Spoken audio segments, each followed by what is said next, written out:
Mi hermano José, hermano Bernal, por favor, hermano Ismael.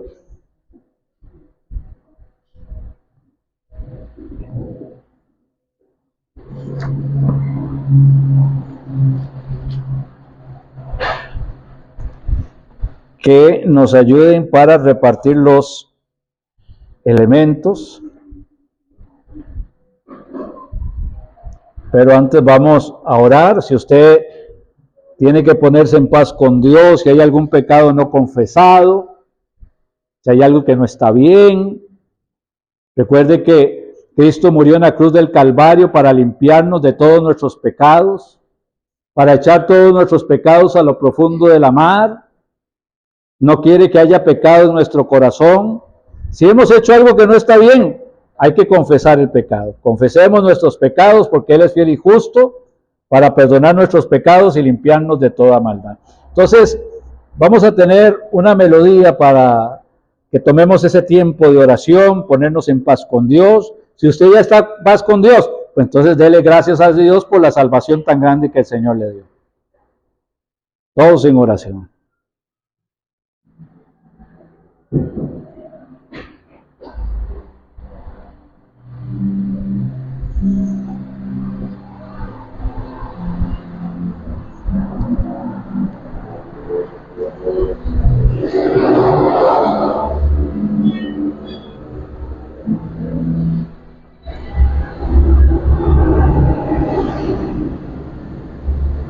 No hay pecado grande que el Señor no quiera perdonar, siempre y cuando venga de un corazón arrepentido.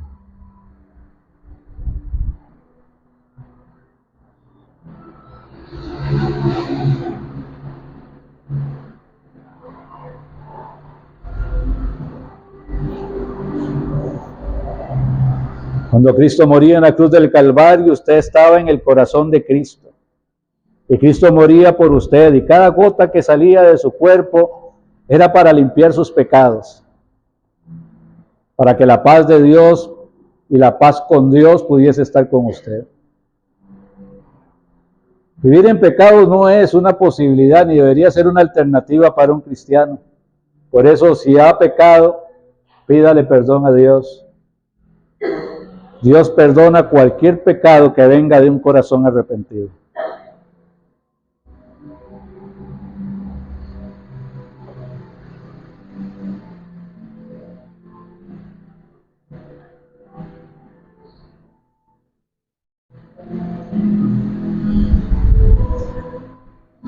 El Señor no quiere que estemos apartados de Él. El pecado hace una barrera entre Dios y el pecador. Dios quiere que usted confiese su pecado porque Él quiere abrazarle, quiere tener comunión con usted, quiere animarle, quiere permitirle un camino de gozo, de paz, de esperanza.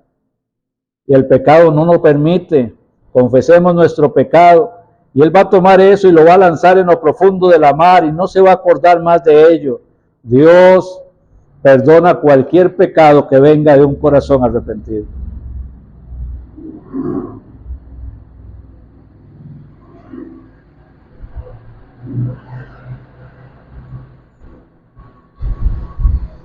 Bueno, gracias, Señor.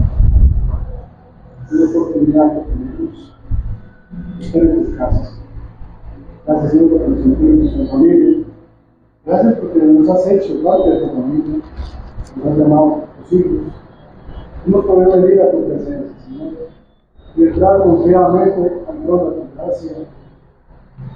Señor, si en este momento alguna persona no siente paz en su corazón, no siente paz entrar confiadamente a tu trono, Señor, ayúdale, dale esa paz que él necesita, que ella necesita, y que disfrute de esta mañana. Vamos a tiempo, Señor. Gracias porque tu pronta venida está a la puerta. Gracias porque podemos recordar, pero más que recordar, se alegrar el sacrificio que tú hiciste y que hoy pertenecemos a su Padre. Gracias. Muchas gracias. En el nombre. Amén. Amén. Pueden pasar, hermano. Los que van a tomar la cena pueden ponerse en pie. Dice la palabra del Señor. ¿Quién ha creído a nuestro anuncio? ¿Y sobre quién se ha manifestado el brazo de Jehová? Subirá cual renuevo delante de él y como raíz de tierra seca. No hay parecer en él ni hermosura. Le veremos, mas inatractivo para que le deseemos. Despreciado y desechado entre los hombres, varón de dolores, experimentado en quebranto. Y como que escondimos de él el rostro, fue menospreciado y no lo estimamos.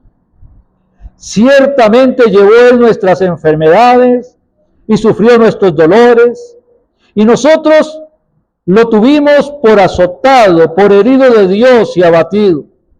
Mas él herido fue por nuestras rebeliones, molido por nuestros pecados. El castigo de nuestra paz fue sobre él, y por su llaga fuimos nosotros curados.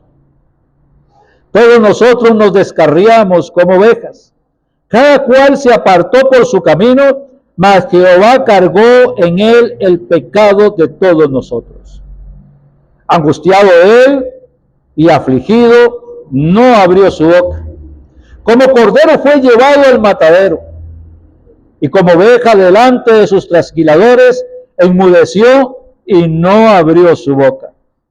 Por cárcel y por juicio fue quitado, y su generación, ¿quién la contará?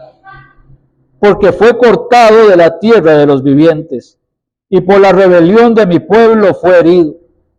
Y se dispuso con los impíos su sepultura, mas con los ricos fue en su muerte, aunque nunca hizo maldad ni hubo engaño en su boca. Con todo esto, Jehová quiso quebrantarlo, sujetándolo a padecimiento. Cuando haya puesto su vida en expiación por el pecado, verá linaje, vivirá por largos días, y la voluntad de Jehová será en su mano prosperada. Verá el fruto de la aflicción de su alma y quedará satisfecho. Por su conocimiento justificará a mi siervo justo a muchos, y llevará la iniquidad de ellos. Por tanto, yo le daré parte con los grandes, y con los fuertes repartirá despojos. Por cuanto derramó su vida hasta la muerte, y fue contado con los pecadores, habiendo él llevado el pecado de muchos y orado por los transgresores. Amén. Esto es la profecía del libro de Isaías que se cumplió en el Señor Jesucristo cuando estaba dando su vida por cada uno de nosotros, crucificado en el Calvario. Esa profecía se cumplió en aquel momento y se extiende hasta nuestros tiempos para que usted y yo podamos tener vida eterna.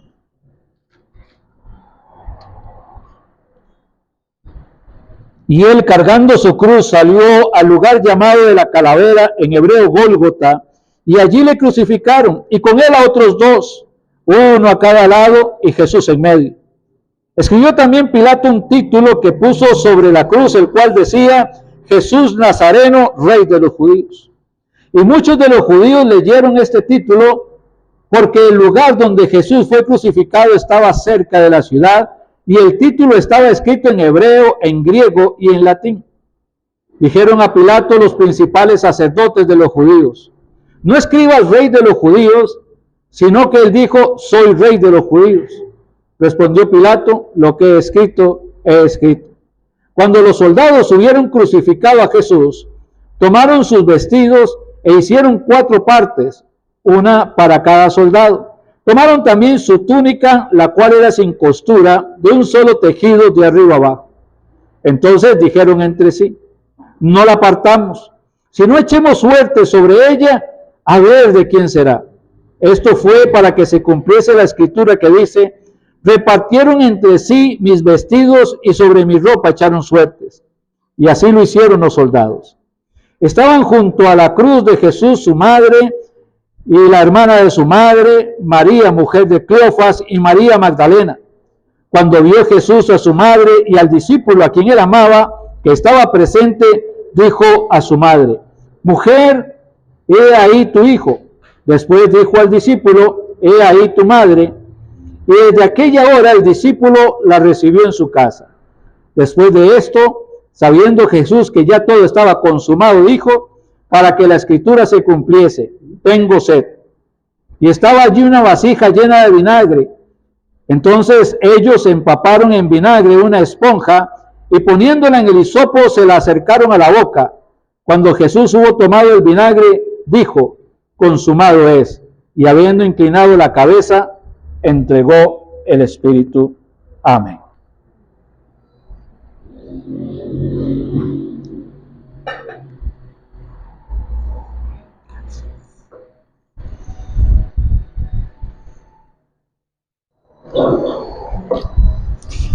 Si usted es pastor en su casa, un hermano, una hermana, qué lindo sería que usted un día se sienta con calma a explicarle esto a sus hijos. La cena del Señor, por qué la tomamos, por qué es importante.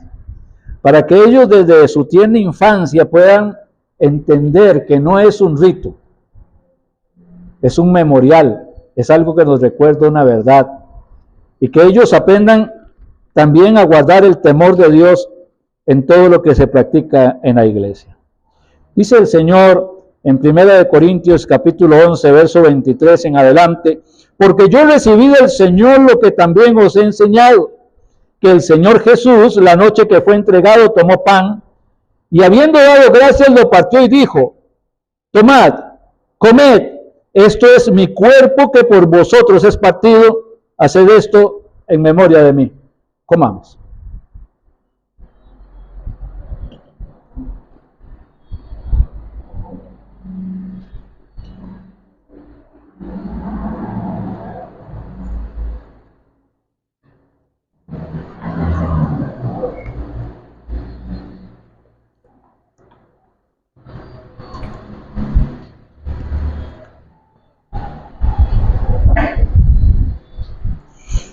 Asimismo tomó también la copa después de haber cenado, diciendo, esta copa es el nuevo pacto en mi sangre. Haced esto todas las veces que la bebiereis en memoria de mí. Bebamos.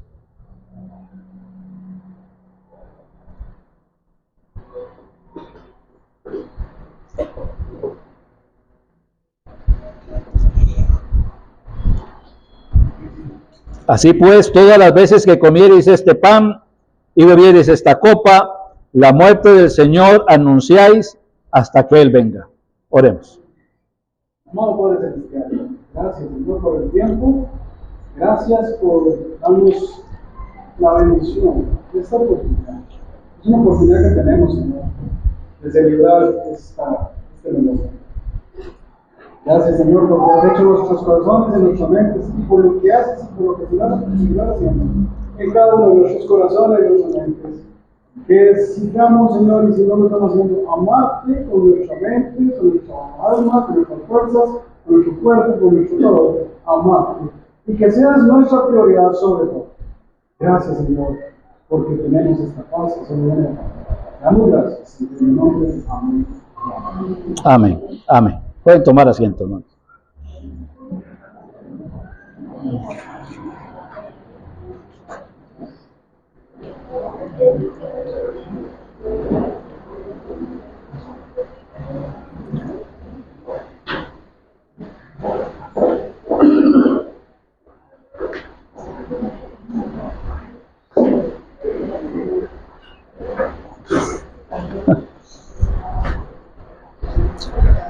Ok, vamos a ir, hermanos, a Primera de Timoteo, capítulo 2. Y la semana anterior habíamos explicado algo sobre el tema de la mujer. Y quiero recordarles que el capítulo 2, el contexto del capítulo 2 tiene que ver con la oración. Con la oración. Y leíamos algo de la vestimenta. Y hablábamos de lo que pide la palabra de Dios a la mujer para venir a la casa de Dios, que es la casa de oración. Pero hoy vamos a ver el versículo 11, que dice la palabra de Dios ahí, primera de Timoteo 2:11. La mujer aprende en silencio con toda sujeción. Y vamos a ver de qué se trata el tema. No quiero meterme con ni el feminismo, ni el machismo, ni nada de esto, solamente quiero interpretar la palabra de Dios para ustedes, que para eso es lo que el Señor me tiene, y que podamos aprender. Recordemos, número 1, que la Escritura tiene que ser interpretada de manera literal, histórica, gramatical. Literal, porque la palabra de Dios dice lo que dice. No podemos cambiar el pensamiento de Dios.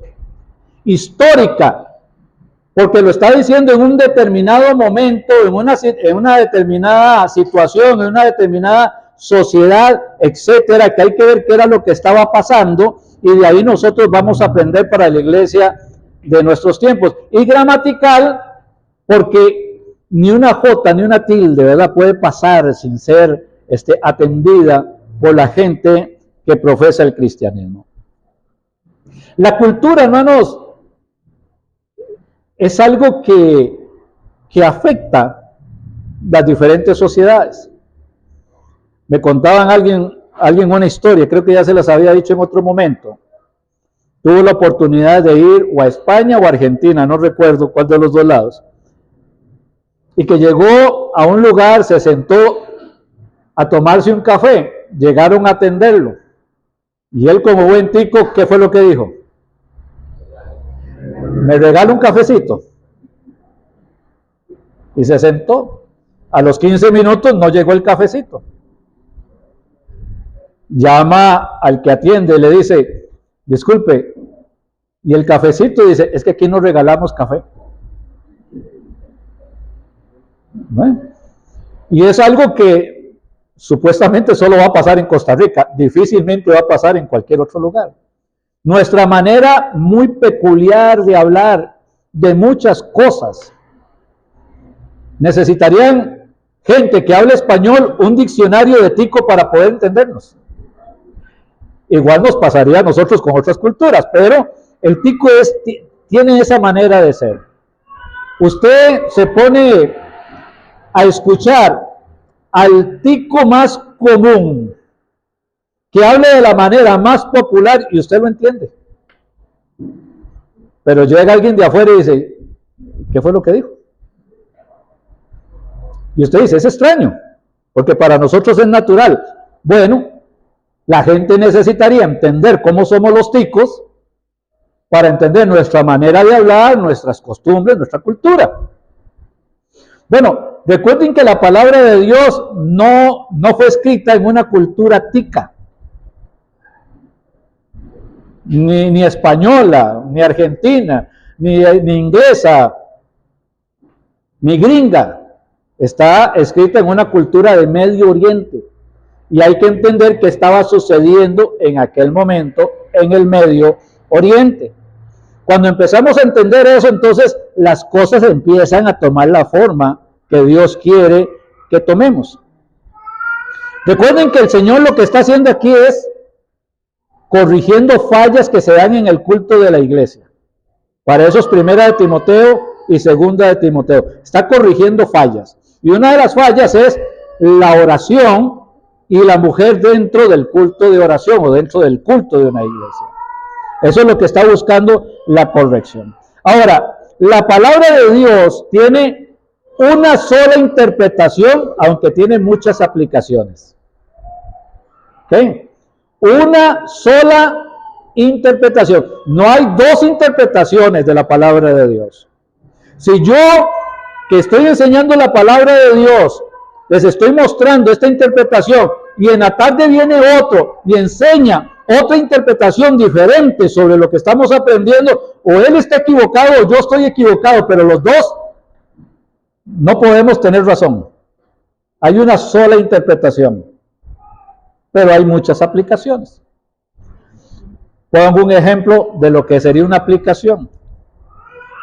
Está usted pasando un momento triste, difícil, agobiado, no sabe qué hacer, no sabe para dónde salir, siente que todo esto es como una tormenta que no le permite avanzar, siente que todo el panorama está oscuro, siente miedo de todo lado, etcétera. Entonces yo tomo el texto de Pedro en la barca con los discípulos, cuando la barquita era azotada por el viento y parecía que se iba a hundir, y ven al Señor Jesús caminando sobre las aguas que parecía un fantasma y todos gritaban, y tomo esa escena y se la aplico a su vida, y tomando en cuenta lo que pasaron los discípulos allí, voy a tratar de ayudarle con ese ejemplo. ¿Qué estoy haciendo? Estoy aplicando esto a su vida. ¿Ok? ¿La interpretación cuál es? Bueno, que el Señor es el dueño de todas las cosas, el Señor manda a la naturaleza, puede caminar sobre las aguas o puede mandar a callar el viento, puede hacer que alguien camine sobre las aguas. Eso es la autoridad divina. Jesús es Dios, sería la doctrina. Pero tomo y hago la aplicación. Y le digo, ¿se siente usted como Pedro, hermano? ¿Se siente que no tiene salida? ¿Siente que todo está oscuro? ¿Siente que hasta cuando Dios le va a ayudar usted se asusta? Pues no tema, porque el Señor siempre va a estar con usted. ¿De dónde vendrá mi socorro? Y empiezo entonces ¿a qué? A hacer aplicaciones que le fortalezcan, que le animen, que le ayuden a levantarse de su tristeza, de su dolor, y que pueda poner sus ojos en Jesús. Eso es una aplicación. ¿Ok? Pero la interpretación sigue siendo una. Aquí dice la palabra de Dios, la mujer aprende en silencio con toda sujeción. Yo siempre tuve problemas con el versículo. Y que no soy mujer. Porque sí decía, si la mujer tiene que callar en la congregación, ¿por qué canta? Yo sentado en la banca, jovencito, escuchaba el mensaje. ¿Y por qué cantan si tienen que hacer silencio? Solo los hombres deberían de cantar. Porque si aquí dice, guarde silencio, ¿qué es? Guarde silencio. O es que hay algo en la interpretación que no me están enseñando, porque no comprendo por qué una frase tan simple tenga tantas acepciones y tantas complicaciones. Pero tengo que buscar cuál es la interpretación, qué es lo que el Señor me dice sobre esto. En las Escrituras, hermanos, encontramos mujeres sabias, ¿cierto? La mujer de Proverbios 31 es una mujer sabia, mujer virtuosa.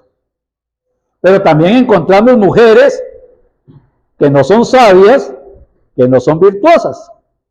Hay un texto ahí en el libro de Proverbios, capítulo 14, verso 14, hasta fácil está de recordarlo. La mujer sabia edifica su casa, la necia con sus manos la destruye. Ahora, hay hombres sabios y hay hombres necios, ¿sí? Pero aquí está hablando algo muy particular. La mujer aprende en silencio. Entonces, vamos a referirnos más a la mujer. En los tiempos de Timoteo, la iglesia estaba naciendo, estaba empezando. Era una iglesia niña, era una iglesia preadolescente, era una iglesia que no tenía el Nuevo Testamento aún escrito. Apenas estaba enseñando la doctrina de la gracia, la doctrina de la cruz. Apenas estaba hablando de la salvación por gracia. Apenas estaba fundando la enseñanza bíblica. Nadie sabía mucho de esto. Se podía saber mucho del Antiguo Testamento, se podían saber historias del Antiguo Testamento, pero el misterio de la iglesia, de la salvación por gracia, de todo lo que esto representa, prácticamente nadie sabía. Todos estaban ¿qué? Aprendiendo. Todos estaban aprendiendo. Y para aprender, ¿qué es lo que hay que hacer? A veces usted trata de ayudarle a su hijo o a su nieto a estudiar. Y usted le dice, claro, sí, esto se hace así, no sé, las fracciones, ¿verdad? Se hacen así, así, así, así. Y un momento dice, no, pero es que a mí me enseñaron. ¿Y qué es lo que usted quiere decirle? Haga silencio, sea humilde, escúcheme. Y entonces si las fracciones, usted está dividiendo fracciones, todo, no, pero es que ¿sabe qué es lo que pasa? Que si usted no hace silencio, usted no puede, ¿qué? Aprender. ¿Es un silencio para qué? Para aprender. La mujer que aprenda en silencio. ¿Vamos a qué? A aprender. Y para aprender hay que guardar silencio, hay que estar atento. No hay que interrumpir, porque si interrumpe, ni usted aprende, ni deja que los demás aprendan. Y de un momento a otro alguien está enseñando, ahí está el maestro enseñando, estudió varias horas para presentar el mensaje, oró y está enseñando, y a la mitad del mensaje alguien levanta la mano y le dice, es que a mí no me parece porque yo creo. Y usted está sin estudiar, sin orar, dando una opinión que en ese momento estorbó la enseñanza que se estaba dando. Y ya las demás personas no lo ven con respeto y con seriedad, porque dicen, no, es que aquel hermano o aquella hermana piensan diferente. Por eso cuando estamos en el tiempo de culto, en el tiempo de aprender, es tiempo de aprender ¿cómo? En silencio. Ahora, si lo que está diciendo es una doctrina disparatada, mi hermano, es que yo no creo que Jesús sea Dios. Está predicando el que está al frente. Y lo más que puedo hacer es levantarme e irme. ¿Verdad? Porque no voy a aceptar una situación, no voy a aceptar que me enseñen algo que no está bien. Pero para aprender, hermanos, el silencio es importante. El silencio es importante. Tenemos que aprender, hermanos, con sencillez y humildad. Siempre hay algo que aprender. Ahora en la mañana escuchaba a un muchachito muy joven predicando el evangelio. Y uno dice, mira, pero ese muchachito, ¿qué me puede enseñar? Y le decía a mi esposa, qué lindo enseña ese hombre, qué puntual, qué bonito, qué mensaje más lindo. Nunca se es demasiado viejo para aprender. Y cuando usted no acepta escuchar a una persona porque es más joven que usted, enseñarle algo de la Biblia, usted no tiene humildad, usted lo que está lleno de soberbia y de orgullo. Podemos aprender, puede ser que se pueda diferir. Y alguien dice, hermano, pero es que a mí no me parece. Pastor, es que lo que usted dijo, no sé, no, lo encuentro un poco extraño. Podemos sentarnos y ver un poquito más en la Biblia sobre el asunto. Claro, con mucho gusto. No hay ningún problema.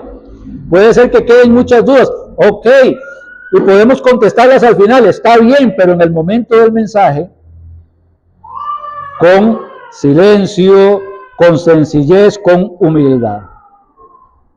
Las iglesias fundadas por Pablo fundaba una iglesia, miren lo que pasaba. Pablo fundaba una iglesia. Pablo se iba para fundar otra iglesia. Inmediatamente que Pablo se iba a fundar otra iglesia, llegaban un grupo de judíos que supuestamente eran conocedores del Antiguo Testamento y de la palabra de Dios, se metían y se hacían maestros dentro de la iglesia y le decían a la gente, vea, Cristo murió por nosotros, amén, la sangre de Cristo nos limpia de todo pecado, amén, Pero para ser salvos, además de aceptar a Cristo, es necesario que se circunciden y que guarden todas las normas de los judíos.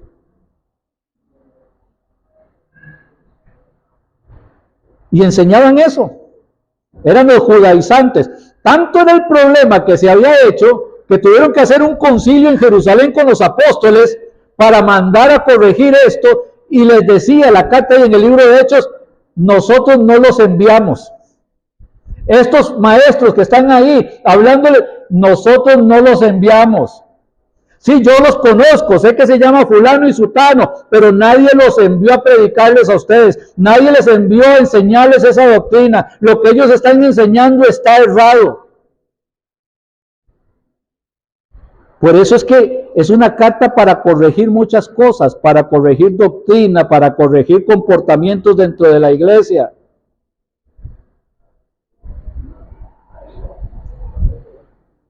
En las iglesias suceden a veces muchas cosas extrañas, ¿no?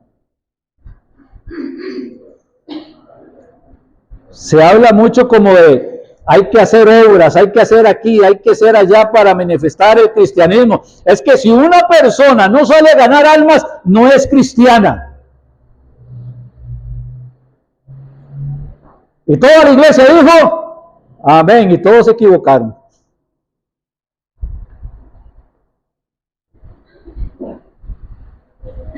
Porque puede ser un cristiano que ande en desobediencia, puede ser que sea un cristiano que no sepa cómo evangelizar, puede ser un cristiano que no haya sido discipulado, puede ser un montón de cosas. No necesariamente es que no sea cristiano. Pero a veces en las iglesias se dicen muchas cosas. Cosas necias, cosas torpes, cosas que no tienen ningún sentido, que no tienen que ver con la palabra de Dios. Todo esto hay que corregirlo. Hay que entender, hermanos, sobre todo el tema de la salvación. Hay doctrina fundamental y doctrina general. ¿Qué es doctrina fundamental? Que la muerte de Cristo en la cruz del Calvario es para pagar la deuda de sus pecados con la justicia de Dios.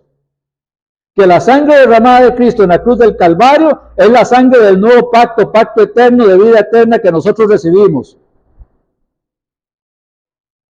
Eso es una doctrina fundamental. Cualquier cosa que se diga en contra de esa doctrina es un problema. Doctrina general. Hay alguien que dice, es que Cristo viene al final de la tribulación por su iglesia, es que Cristo viene a la mitad de la tribulación por su iglesia, es que Cristo viene antes de que empiece la tribulación por su iglesia. Y nadie se pone de acuerdo. Bueno, estamos de acuerdo en una cosa, ¿en qué? En que Cristo viene. Ahora, no están de acuerdo en cuándo es que viene. No importa, porque no tiene que ver con salvación. Qué bueno es saberlo y entenderlo y profundizar en esto, en la palabra de Dios, pero no es una doctrina fundamental. La doctrina fundamental tiene que ser enseñada, tiene que ser trabajada, tiene que ser cuidadosamente mostrada a la iglesia para que todos aprendamos, para que todos podamos ir afuera a predicar. Alguien dice, hermano, es que yo no sé compartir el evangelio. Yo le digo, ¿de verdad no sabe? Tantos años tenemos de estar juntos y usted me dice que no sabe. Me preocupa. Porque invertimos siempre tiempo ¿en qué? En aprender a compartir a Cristo. De la manera más simple, más sencilla, todos podemos compartir a Cristo. Como evangelistas todos están preparados, hay que hacer la obra. Y no agregarle nada a esa obra. Bueno, este era el problema que había. Nunca fue el pensamiento de Dios que las mujeres fueran un adorno en la congregación. La mujer cae en la congregación, la mujer no puede hacer nada en la iglesia, la mujer no puede ni siquiera levantar los ojos, la mujer no puede nada. Eso no es un pensamiento de Dios. Nunca fue el pensamiento de Dios. En el Antiguo Testamento tenemos a una mujer que tuvo que llegar a ser juez en Israel porque no había ningún hombre que tomara el lugar que correspondía, Débora. Y a veces, hasta las piedras dijo el Señor que hablarían, no hablar una mujer. ¿Ah? Hay mujeres sabias, sensatas, temerosas de Dios. Proverbios 31, qué mujer más sensata. No solamente administraba el hogar, como algunas personas piensan, es que las mujeres son solo para administrar la casa, para cuidar los hijos, para hacer el almuerzo. No, la de Proverbios 31 hacía eso y todo lo demás. Era negociante. Sus hijos no padecían de frío. Vestía elegantemente, dice ahí la palabra del Señor. Tenía criados, tenía siervos, se preocupaba por todo. Era una mujer virtuosa, era una mujer súper capaz, era una mujer entendida, era una mujer con temor de Dios. Mire, cuando usted ve a María, lo de la anunciación, y María habla de que la van a llamar bienaventurada, y María hace un discurso sobre esa frase, es un compendio de teología increíble lo que esa mujer tiene en su cabeza, jovencita, sabe, conoce de las Escrituras profundamente. No sé quién le enseñó, pero que le enseñaron y bien enseñadita.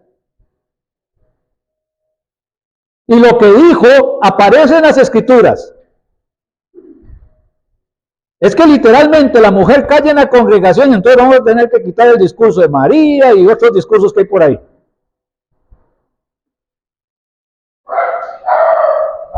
Empiezan a ver la idea sobre callar en la congregación.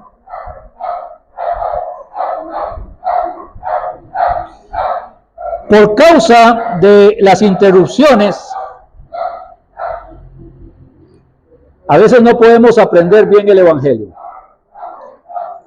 Ahorita el Pedro nos tiene un poquito que uno quiere hacer, que los perros callen en la congregación,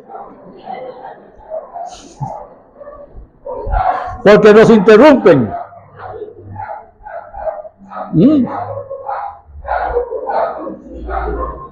Pero resulta que en las iglesias no solamente a veces que la mujer hiciera preguntas interrumpía un culto, también en 1 Corintios capítulo 14 dice que Pablo mandó a guardar, que hagan silencio los que hablaban en lenguas. Y habían también hombres.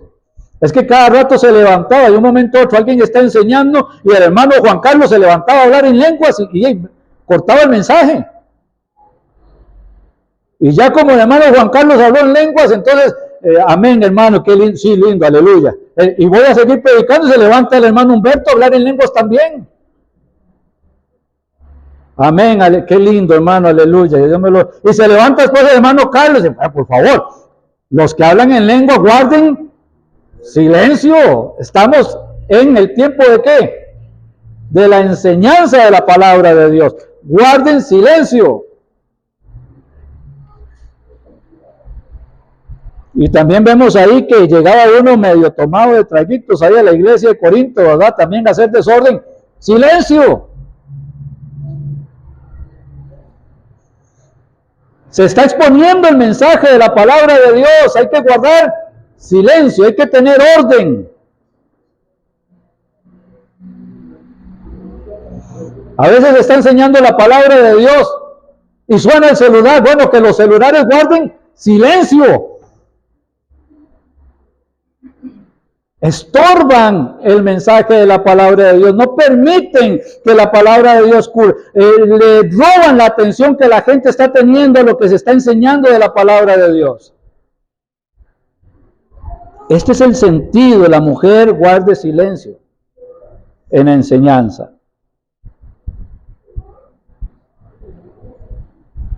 No se trata de que las mujeres se queden con la duda, ¿verdad? Es que hay algo que dijo ahí el pastor y no entendí muy bien. Y entonces dice, bueno, si tiene la duda, pregúntele en casa a quién. a su marido. Ahora, qué vergüenza es que el marido no sepa contestarle. Eso ya es un problema, ¿verdad? Problema para los hombres. ¿Qué problema es que mi esposa llegue y me diga, es que viera que escuché tal cosa y yo no pueda guiarla doctrinalmente si yo soy el pastor de mi hogar? Sí, soy el esposo, soy el papá y soy el abuelo, pero soy el pastor de mi hogar, soy el cabeza de mi hogar, soy el que tiene que suplirle todas las necesidades emocionales, espirituales y materiales a mi familia. Y que mi esposa tenga que ir a preguntarle a otra persona porque yo, como pastor de mi hogar, no estoy preparado ni me quiero preparar. Ni sé ni quiero aprender. ¿Eso es una vergüenza para quién? No, para la esposa, tener un esposo que no sepa. Y los hombres deberían capacitarse, aprender, para poder enseñar a su familia, para poder compartir con su familia. Bueno, eso es lo que dice, pero mi hermano, pero es que mi esposo no sabe. Es que yo quedé con una duda y no sé qué. Bueno, no hay ningún problema. ¿Cómo le podemos ayudar? Mira, ahora en este tiempo de la tecnología, usted me manda la pregunta, yo le mando la respuesta, usted me vuelve a preguntar y así nos podemos ir no hay ningún problema. Todo lo que usted quiera preguntar, lo podemos ir contestando. En nuestros tiempos es todavía mucho más fácil. Pero el tiempo de enseñanza tiene que ser respetado. De eso se trata el versículo. Así de simple. Silencio para poder hablar. La palabra, la raíz de la palabra silencio que se usa aquí tiene que ver con quietud, sosiego y calma. Esa es la profundidad de la palabra. Quietud, sosiego y calma. ¿Aprenda qué? Sosegadamente. Me acuerdo de mi abuela. Era una frase que usaba, pero sosiéguese muchacho. ¿Verdad? Pero sosiegue ese muchacho. Pero que sosiegue ese muchacho. Eso es lo que implica esta palabra. Sosiego. Calma. Es una actitud de quietud, sosiego y calma. Se vuelve a usar, pero con otra terminología, ahí refiriéndose al trabajo, que podamos trabajar sosegadamente, tranquilamente. Se usa también en esa otra definición. El texto, lejos de ser despectivo, procura que la mujer aprenda en la misma medida que aprende un hombre. No es que el Señor quiere que los hombres sepan más que las mujeres de Cristo. El Señor quiere que los hombres y las mujeres sepan todo lo que haya que saber de Cristo. Porque en Cristo Jesús no hay diferencia. No hay varón ni mujer, bárbaro ni escita. Todos somos iguales delante de Dios. Todos necesitamos aprender la doctrina de la palabra de Dios, hombre o mujer. Porque el hombre y la mujer, los dos tienen la responsabilidad de guardar los mandamientos en la iglesia. Voy a leerles un versículo, primera de Pedro, capítulo 2. Primera de Pedro.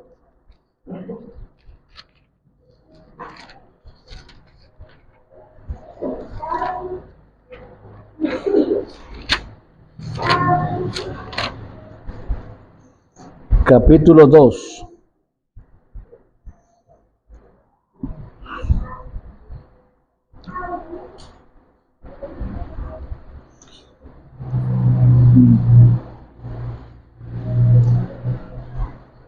Todo lo que va a aparecer, voy a leerles el verso 12, pero desde el verso 1, usted en su casa puede verlo, cómo manda a hombres y a mujeres, Hombres y mujeres somos sacerdotes, hombres y mujeres tenemos que dar la luz de Cristo, hombres y mujeres tenemos que abstenernos del pecado, hombres y mujeres tenemos que vivir santamente.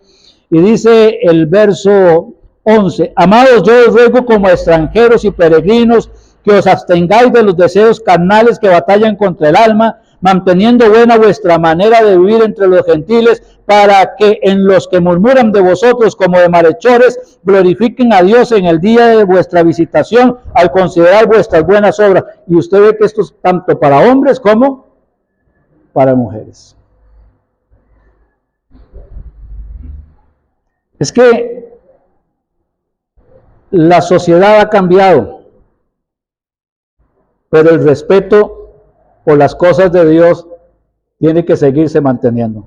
Hacer todo decentemente y en orden. ¿Ok? Me llama la atención, hermanos, cuando uno está meditando en esto y estudiando, en aquellos tiempos, por ejemplo,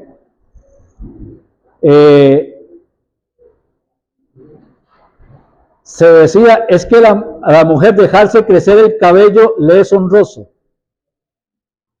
Y entonces llegó un momento donde se dijo, es que las mujeres que se cortan el cabello son rebeldes. Están desobedeciendo la palabra de Dios. La mujer no debería cortarse el pelo. Y entonces venían las preguntas, pero ¿hasta dónde es desobediencia? Si me lo corto hasta aquí, si me lo corto hasta aquí, si me lo corto hasta aquí, si me lo corto hasta aquí. Y alguien decía, es que la mujer tiene que andar con los oídos tapados, porque Dios habla con el hombre y el hombre le habla a la mujer. ¿Y de dónde salió ese versículo?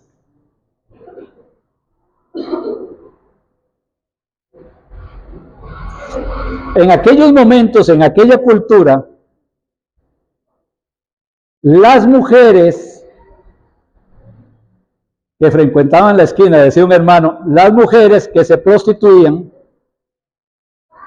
se rapaban. Era una, ¿cómo se identificaba si una mujer era una señora de casa o era una mujer que se vendía en la esquina? Se rapaba, no tenía pelo. La mujer que la encontraban en adulterio, y era en aquella cultura grecorromana, etcétera, la rapaban para que se viera la vergüenza de que le había sido infiel al marido. Era la costumbre del momento. Por eso a la mujer le es que honroso dejarse crecer el cabello. ¿Tenía que ver con qué? Con un asunto de cultura, tenía que ver con un asunto del momento.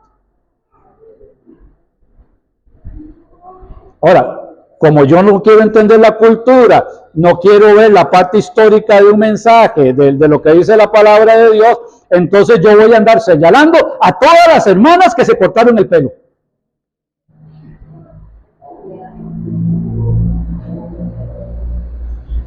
Pero resulta que no se trataba de eso. A la mujer le es honroso dejarse crecer el cabello. Hoy en nuestros tiempos tenemos ese problema en la sociedad. Del cabello no, de la vestimenta sí, del cabello no. ¿Okay? No es un problema de nuestros tiempos. Era algo que había en aquel momento. Pero empezamos a señalar y empezamos a hacerle de piedra de tropiezo a un montón de personas para que se sientan mal, para que dejen las cosas del Señor. Es que la doctrina, la carga, lo que me enseñan, yo no lo puedo soportar. Es que eso no lo está enseñando la Biblia. Son pensamientos de hombres, mala interpretación de la Biblia. Por eso es importante, hermanos, estudiar las Escrituras. Hermano, pero es que, dicen los hombres, es que qué linda una mujer con el pelo largo.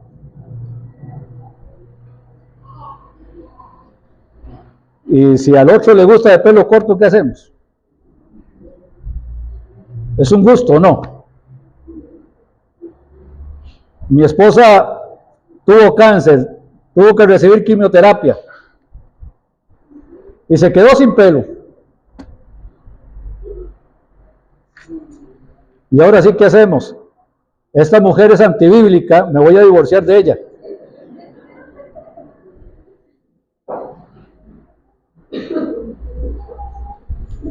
¿Qué hacemos?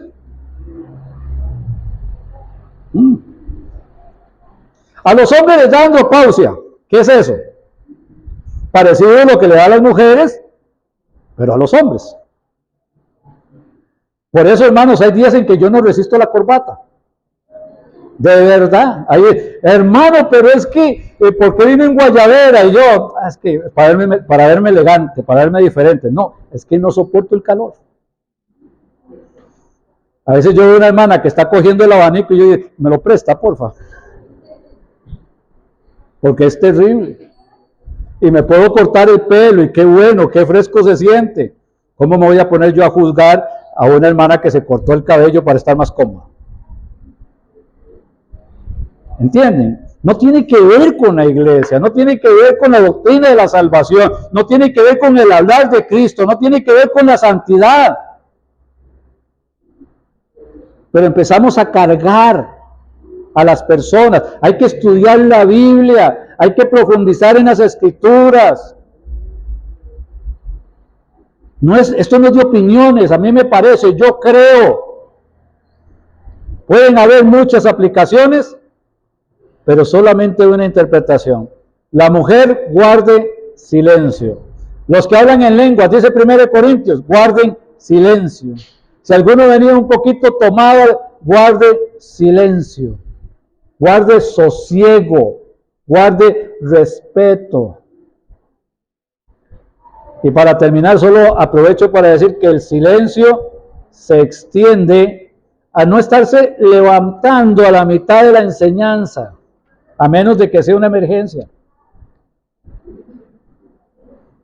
A no tener el teléfono encendido ahí porque puede ser que mi tío me necesite y estoy esperando su llamada.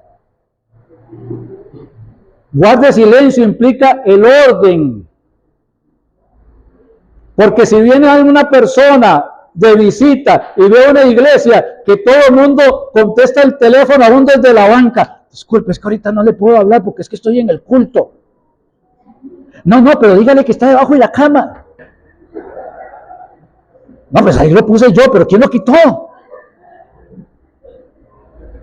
Ay, qué tirada, voy a tener que irme ya. Y se levanta.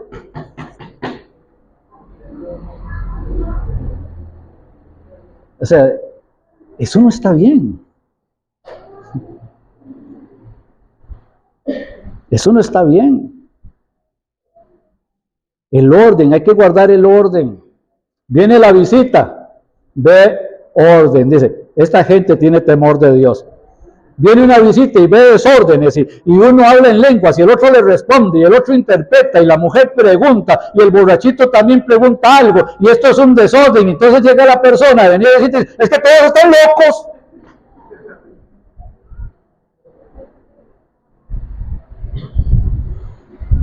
Y claro, a veces una iglesia de locos es más emocionante que una iglesia donde se guarde el respeto y seriedad. Puedo entenderlo, pero no cambia lo que el Señor quiere. La interpretación, podemos tener muchas aplicaciones. La interpretación sigue siendo una. Hay una hermana, hay un tema de medicina, no sé, ya que acabo con este ejemplo. Ahora la pandemia, y todos nos hicimos doctores y todos sabíamos un poquito de esto y un poquito de aquello. En lugar de ser doctores éramos blasfemos de la medicina. Y resulta que dentro de la iglesia tenemos una doctora. Y necesitamos que la congregación aprenda un poquito sobre este tema para saber cómo cuidarnos y cómo ayudar. ¿Qué debería hacer el pastor en ese momento? ¿Quién debería dar la instrucción de cómo hacerlo? De la doctora que sabe. Pero es que en esta iglesia somos muy legalistas, entonces ella tiene que decirme a mí en el oído para que yo se lo diga a ustedes. ¿Cómo fue que dijo?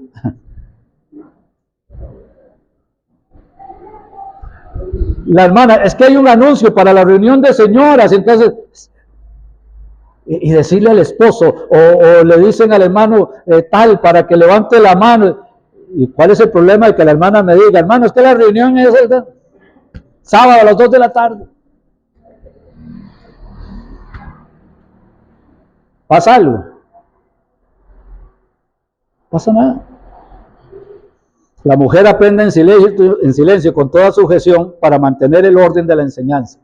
La mujer aprenda en silencio. Tiene la norma, aprender sosegadamente. Que todos aprendamos. Que la palabra de Dios no sea interrumpida en el culto. ¿En qué se necesita en nuestros tiempos? Hermanos, mantengamos el orden cuando estamos en la casa del Señor. Vamos a orar.